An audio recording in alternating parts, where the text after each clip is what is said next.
Olá, pessoal, tudo bem? Vamos lá para mais uma aulinha, aprender mais um pouquinho de matemática. Vamos ver os conjuntos numéricos. Como vocês sabem, já falei para vocês, existem infinitos números. E esses números que nós conhecemos são organizados em conjuntos. Então, os conjuntos numéricos mais conhecidos são esses aqui. N, o representado pela letra N, são os naturais. Quem são os naturais?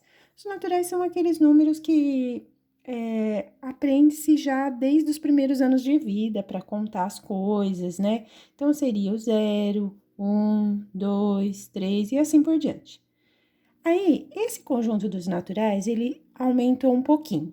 Ele se tornou conjunto dos números inteiros, porque além do 0, 1, 2, 3, apareceu também, surgiu-se também, descobriu-se, né, os números negativos, -1, -2, -3, infinito também. Aí, os conjuntos dos números foi aumentando.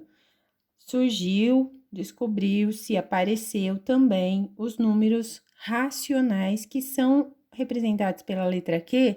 Para vocês lembrarem, eu falo que é Q de quebrado, né? Mas o nome dele é racionais, que seriam todos os números que dá para escrever na forma de fração. Então, eu consigo escrever meio na forma de fração, que é a mesma coisa que 0,5. Então, eu posso escrever assim, que é a mesma coisa. Posso escrever 3/2, ou posso escrever 1,5, que é a mesma coisa. Todos os números quebrados, mas tudo que já se conhecia antes formou o conjunto dos números racionais. Aí surgiu-se alguns números que não eram racionais, que não dava para escrever na forma de fração, que eu brinco com vocês que eu falo que são os números esquisitos, né? Mas eles têm um nome, eles são chamados de números irracionais, que são aqueles números com infinitas casas. Por exemplo, se você digitar agora aí na calculadora do seu celular, raiz de 2, vai aparecer um número com infinitas casas decimais. Tem um que é muito famoso, que é o pi, que vale 3,14159 e assim por diante, infinitas casas decimais também.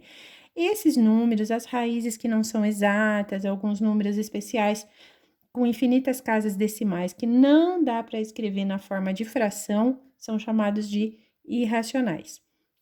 E aí, juntando tudo, juntando o que a gente conhecia dos racionais mais os irracionais, formou-se o conjunto dos números reais. Para vocês entenderem, então, a gente pode fazer aquele esqueminha assim, ó.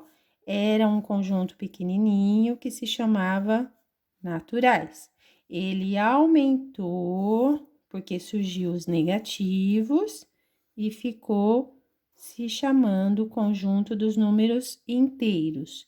Surgiu os números quebrados, os números escritos na forma de fração.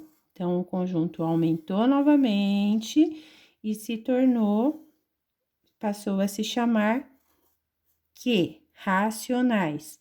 Aí, aqui do ladinho, vamos acrescentar um pedacinho aqui para dizer que tem uns que não são racionais e eles estão aqui do lado, são os irracionais, que são aqueles que nós comentamos agora. Juntando tudo, se eu conseguir aqui, ó, fechar aqui por fora e pegar tudo que tem no Q e tudo que tem no I, tudo isso aqui, eu formei o conjunto dos números reais, que é o que engloba todos os números conhecidos, ok?